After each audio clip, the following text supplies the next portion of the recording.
All right, a lot of things hanging on the vine with this failed, well, I say failed, security measure that did not really pass muster and was stumbling in the Senate, stumbling in the House if it ever comes back. But Senator Michael Bennet is not giving up, not so much on that particular measure, but what are two key components in aid for Ukraine, also aid for Israel. I don't believe there's anyone in the Senate who's pushed certainly more for Ukraine than he. Senator, very good to have you. You're concerned about that. That's what's hanging on the vine now, right? That's hanging on the vine, Neil, and this isn't one of those cases where we can mess this up. I'd use a profane word, except I know you would throw me off your program. But if we mess this up, this is not one of these things where we can go home, blame the other side, and come back and next year it's okay. We are out of time. This is a test of America's resolve.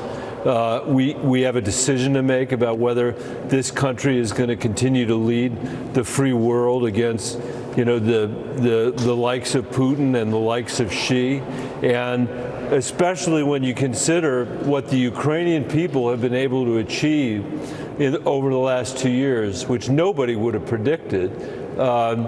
We need to support them because their fight's not just for Ukraine, their fight's for democracy, their fight is for the West, and they have fought magnificently.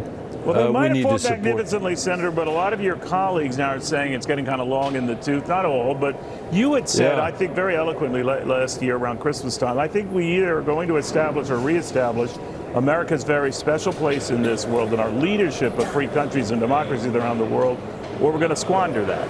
Now, there are a lot of your Republican colleagues, specifically of late, who said, well, we don't know about Ukraine. We want to focus on our border and what we're dealing with. And we think they have squandered, that is, Ukraine, a lot of that money. And lo and behold, these revelations that $40 million ended up in the wrong hands. Well, you know how that goes. How do you answer that?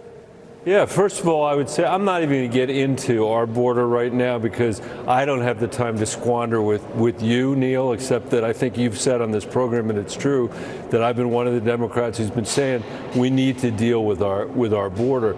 But on Ukraine, let me say very simply, first of all, we have spent less as a proportion of our GDP than most countries in Europe have spent on this. We have spent overall less than Europe has spent on this. Now, you might say, well, Europe has more to lose than we do. I suppose that's possible because they live closer to Ukraine. But what I would say is this: unlike almost any other dollar that the Department of Defense spends, the money that Ukraine has spent, Neil, they have the receipts, and their receipts are they've taken back half of the Russian territory that Putin stole from them. Their receipts are the battles that they've won, battle after battle after battle, starting with the battle for Kyiv, which they were supposed to lose in 72 hours, and Zelensky was going to be replaced. He's still the president. They have thrown Putin out of the Black Sea and opened it up for grain to be shipped all over the world. And by the way, they've done it with our help, it's true. But you know what the reality is of Ukraine? It is a country of a whole bunch of MacGyvers. They've done this basically barehanded.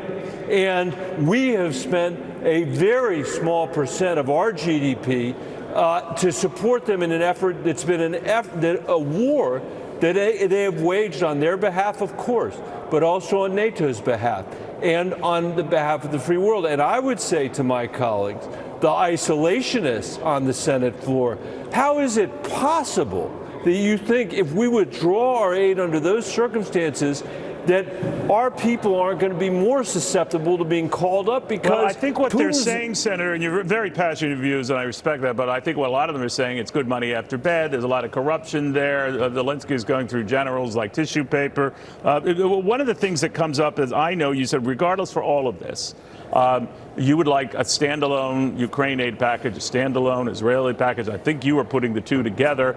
But that type of a measure, let's say for just Israel, didn't go anywhere in the House. Now, it was not for Ukraine. The House Republicans don't share your zeal here.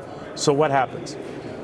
Well, first of all, there are House Republicans who believe what I believe. And I tell you this, there are people in this country that I certainly represent in Colorado, a state that's third Democratic Republican and unaffiliated, who believe what I'm saying. And Neil, We got to find a way to stitch this together. I would say Ukraine, Israel, humanitarian, and